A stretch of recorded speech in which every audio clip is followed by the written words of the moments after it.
Hey, it's Jason from Bohemia Bees, and we're going to do a quick video on how you properly install a queen in a queenless colony. We're going to assess that, and we're going to show you some tips that we use here when you're introducing a queen in a colony. Now, naturally, you would want to make sure you inspect the colony fully to determine if it's queenless. And we'll do a little bit of that and tell you what we do to kind of just observe to make sure that there's still no concerns as it relates to introducing a new queen. But we introduce queens in splits that we make after we do our honey harvest. So we have colonies, typically they're nucleus colonies that will go into winter as nukes. And we have some that already have queens, some that we had to install queens. And then naturally in those splits, we want to make sure that we do it the right way so that they can accept them. We're here in the month of July, late July, on the eastern shore of Maryland. And when you're inspecting a colony for and putting a queen in, you really don't have the timeline that you would like if you wanted to, if you were in, let's say, the spring, where you have a good flow. You have a really limited timeline to get that colony back up and running, make sure it's sustainable, fed, and strong to go into winter. So at this point, you've got to put a mated queen in. You couldn't use queen cells, or you could use queen cells, but it just wouldn't be recommended.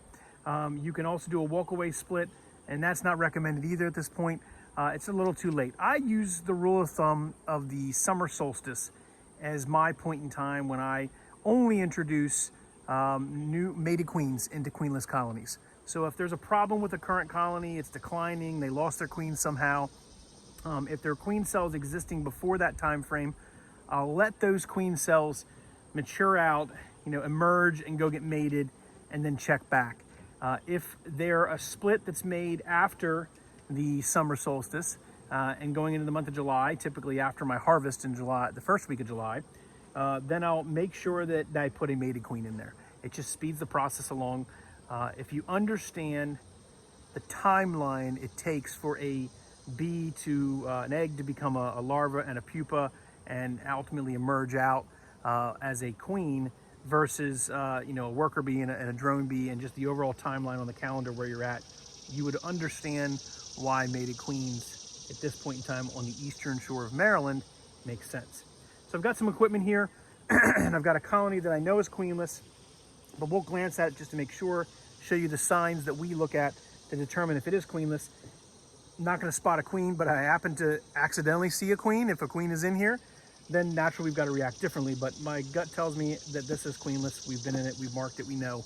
But let's take a look at it anyway. So naturally you want to have your smoker going. And I always come up to a hive and just do a little bit of light smoke in the front entrance and then underneath. One thing that's good for acceptance of a queen is to ensure that the pheromones are strong, that they are queenless, and that the pheromone of a previous queen, or even the lack of that pheromone is completely gone from the colony. So in other words, the queen is willing, the colony is willing to accept all of the the queen, the new queen that you're going to introduce. So I have I use my screen intercovers here on the eastern shore of Maryland. Love those things. I can easily assess what's going on in the colony. Good bee volume. I've inserted in here. Recently, I've continued to maintain putting capped brood in this colony, this split, so to make sure that it's not getting weaker, because you want to make sure that you bolster that. Remember, when you introduce a queen, you still have, even a mated queen, you have a week or so before she really gets comfortable and starts laying at any volume. So that timeline is a natural brood break, but it also diminishes those bees that potentially will die off during that period, so the volume may go down. You want to bolster that with some capped brood from another colony. No bees, but capped brood. So let's take a look. And again, that smoking a colony will also a little bit more excess smoke. I wouldn't say over smoke it because you don't want them to abscond, but putting some excess smoke in a colony helps also the acceptance of that new queen and her pheromones. It kind of cleanses their palate. Let's think of it that way, right? So I've got my colony here, and I have, let's take a look at a couple frames just to see what we see in the colony to make sure it's where we want them to be when we introduce this queen. naturally, you pull your first frame out, you observe the volume of bees on the frame. This is a resource frame, as you can see. I don't see any queen cups.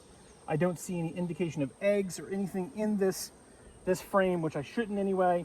I do a quick flip and I glance at this side and look for the same, and again, I see no brood. I see lots of resources. They're backfilling with honey. There's still a slight flow here on the eastern shore of Maryland. It's not completely gone. We have some, native clover and then non-native plants that we plant here in and around the apiary, and they're getting those pretty heavily as well. Let's go ahead and set that frame to the side so we can go ahead and pull the other ones out. And this middle frame was just an undrawn foundational frame that I put in, and you can see they're doing great work with drawing that out on both sides. I teach my class students to hold the frame with 2 hands, not one, and here I'm violating my own rule. So I'm going to slide that back in. We're going to pull that next frame out. There's a little bit of patch of brood down here in the bottom corner that hasn't emerged out yet. This was one where they were emerging out. And then we have some on that same side on this side. But again, there's not a lot of brood in this colony. We need to get a mated queen in pretty quick or they will start to diminish in resources. Good coverage on the frame, but we want to make sure we get a mated queen in here. One thing that I can point to, that these bees tend to be a little bit less because I just smoked them. But if I just open this colony up and watch them, they potentially could be doing a lot more of this. If you see down the bottom of the frame down here, and just kind of scattered around, they seem to kind of be wandering about, kind of aimlessly, like they don't really know what their job is. They don't know what to do next. They do know what their job is, but that kind of confusion is what kind of ends up in a queenless colony, that confusion without their queen and that pheromone to keep them on target with the next job that they're supposed to be doing. Good resource frame here. Lots of pollen on that one, that's good. And then this last frame,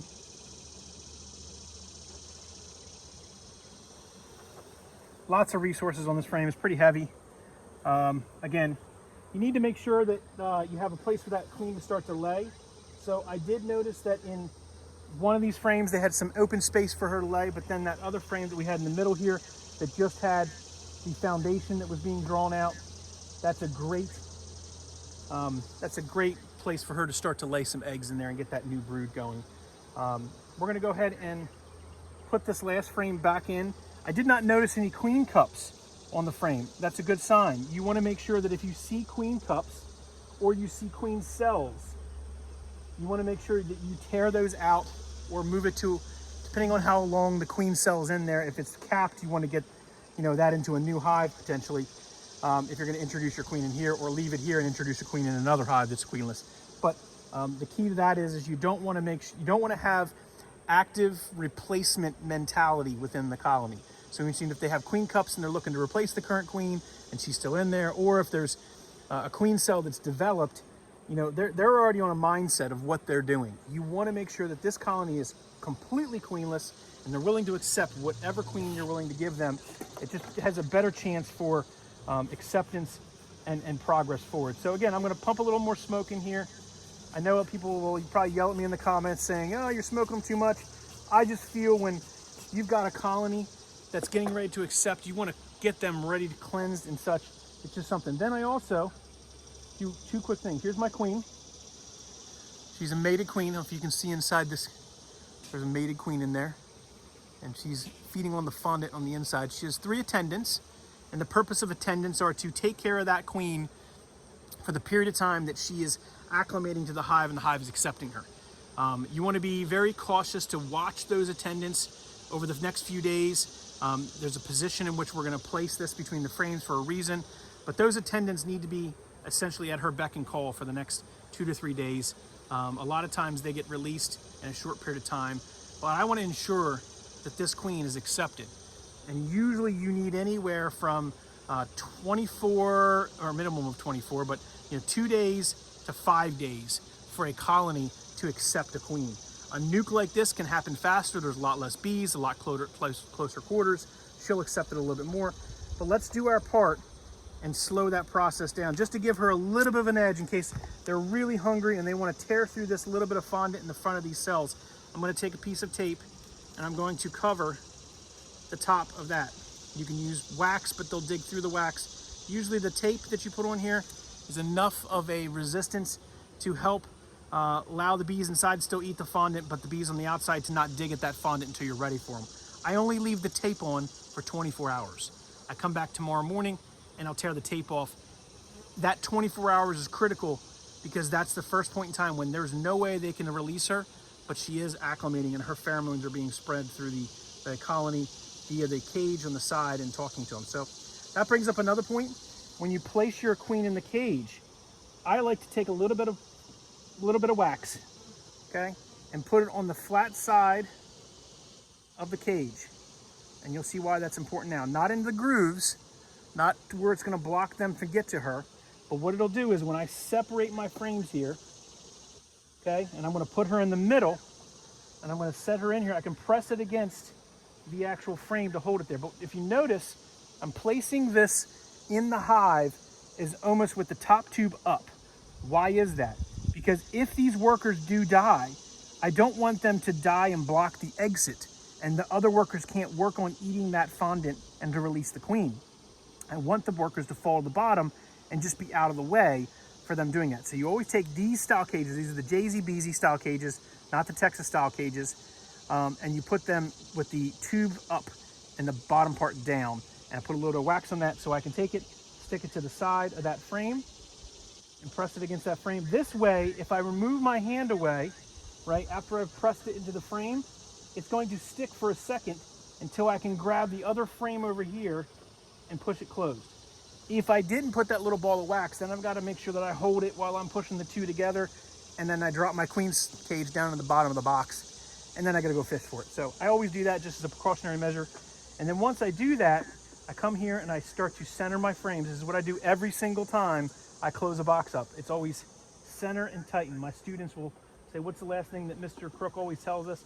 Center and tighten in the box. So now I've got a queen introduced in a nucleus colony, a queenless colony. She's a mated queen with her attendants. We're now going to close up the colony. My lid. I won't smoke them anymore because I think that I've put enough smoke in the colony, but I want to make sure that they're closed up. So there we go. We've just introduced a queen into the colony. If you have a larger colony and it's showing a lot of drone brood and other things, there's not any brood in there, any eggs. If you notice in this colony, I had a very small patch of brood. So this colony is going to be on the kind of the downside. Luckily, that one middle piece of frame that was in there had brood in it 2 or 3 days ago. They've been emerging out. That's why the bee volume's up in this colony compared to when I made the original split. So I hope you enjoyed learning and listening on how here at Bohemia Apiary we introduce queens. This is not a prescription for everyone else. I by no means think that ours is the only way. I think that you definitely have to look at what works for you. You watch your bees, you observe your bees in your apiary and learn from your bees. But it's just a suggestion, a recommendation that we like to put out there in case someone was interested in learning how to introduce a bee colony. But that's how you do it. Appreciate everyone watching. If you subscribe to the channel, follow us, hit the alerts button there in the top corner so you get alerted when we have another video. Tell your friends about the Bohemia Apiary and our YouTube channel. We want to continue to grow and spread our message out to the community. So definitely share it and continue to watch us here at Bohemia Apiary, where beekeeping is definitely more than a hobby. It's an obsession. Thanks for watching, everyone.